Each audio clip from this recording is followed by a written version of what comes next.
बज़्म इक़बाल के मुकाबले का अगला शेर लेते हैं। थोड़ा सा हिंट देता हूँ कि शेर है शिकवा जवाब शिकवा में से। पर तेरे नाम पे तलवार उठाई किसने,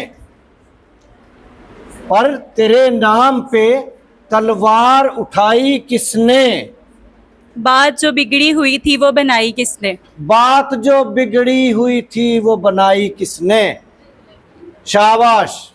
तो इकबाल रहमतुल्लाह अलैह अपने अल्लाह से शिकवा कर रहे हैं।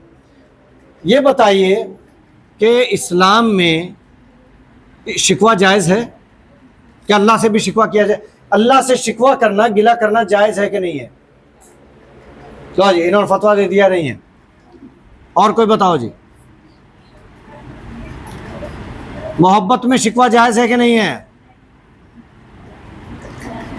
अगर मोहब्बत में शिकवा जायज़ नहीं है तो फिर मोहब्बत ही नहीं है। मोहब्बत नहीं है, ये कुछ और शय है। सिखाती है जो गज़नवी को अय्याज़ी। मोहब्बत ऐसी चीज़ है कि मोहब्बत में गिला शिकवा जायज़ है, किया नहीं जाता, मगर जब इंतहा हो जाए, आंसू थम ना सके, दिल बर्दाश्त कर ना सके, तो फिर गिला कर दिया जाता है। और अल्लाह का महबूब मोहम्मद रसूलुल्लाह सल्लल्लाहु अलैहि वसल्लम जब मजबूर हो जाए तो फिर गिला किया जाता है, अल्लाह तू मुझे किन के हवाले करता है, जो न मुझे जानते हैं न मेरे मकाम को जानते हैं। ये ताइफ वाले, ये जालिम लोग, तूने मुझे इनके हवाले किया है। तो ये गिला उस वक़्त किया जाता है जब इंतहा को पहुँचती है मोहब्बत। और फिर उसका अंजाम क्या होता है गिले का, शिकवे का,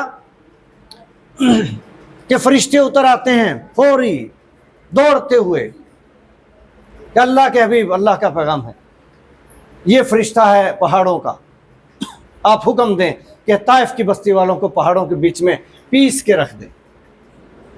ऐसा जवाब आता है। इकबाल ने शिकवा किया, गिला किया, तो फिर आसमान से जवाब भी आया, जवाब शिकवा। और जवाब शिकवा पढ़ो, ईमान ताज़ा हो जाएगा।